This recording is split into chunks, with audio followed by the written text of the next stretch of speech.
বরিশালের হিজলা উপজেলায় দীর্ঘ ১২ বছর আগে ঘটে যাওয়া এক চাঞ্চল্যকর ঘটনার রায় ঘোষণা করেছে আদালত। তরুণী খাদিজা আক্তারকে ধর্ষণ ও হত্যা মামলায় ২ আসামিকে মৃত্যুদণ্ড দিয়েছেন নারী ও শিশু নির্যাতন দমন ট্রাইব্যুনাল। তদন্তকারী কর্মকর্তা এই মামলাটি নারী ও শিশু নির্যাতন দমন আইনের ৯-২ এবং ৩০ ধারায় অভিযোগপত্র দাখিল করেন এবং এই মামলাটিতে রাষ্ট্রপক্ষ বিজ্ঞ আদালতে মোট ১৮ জন সাক্ষীকে সাক্ষ্য প্রদান করেন। সাক্ষ্য গ্রহণ শেষে আজকে বিজ্ঞ আদালত বিচারক জনাব রাকিব হোসেন তিনি এই মামলাটিতে রায় প্রদান করেন।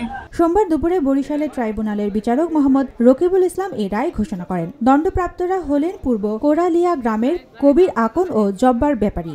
আদালত তাদের প্রত্যেককে ১ লাখ টাকা অর্থদণ্ডও দেন। ২০১৩ সালের জুলাই মাসে বাড়ি ফেরার পথে খাদিজা নির্মমভাবে নির্যাতনের শিকার হয়। পরদিন তার পরিবার মামলা করলে পুলিশ তদন্ত চালিয়ে অভিযুক্ত দুজনকে আদালতে অভিযুক্ত করে। দীর্ঘ বিচার প্রক্রিয়ায় ১৮ জন সাক্ষীর জবানবন্দি নেওয়ার পর অবশেষে এই রায় ঘোষণা করা হয়েছে। রাষ্ট্রপক্ষ জানিয়েছে এই রায় ভুক্তভোগীর পরিবারের দীর্ঘদিনের অপেক্ষার প্রতিফলন। একই সঙ্গে এটি নারী ও শিশু নির্যাতন প্রতিরোধে গুরুত্বপূর্ণ বার্তা বহন করবে বলে আশা প্রকাশ করেছেন আইনজীবীরা।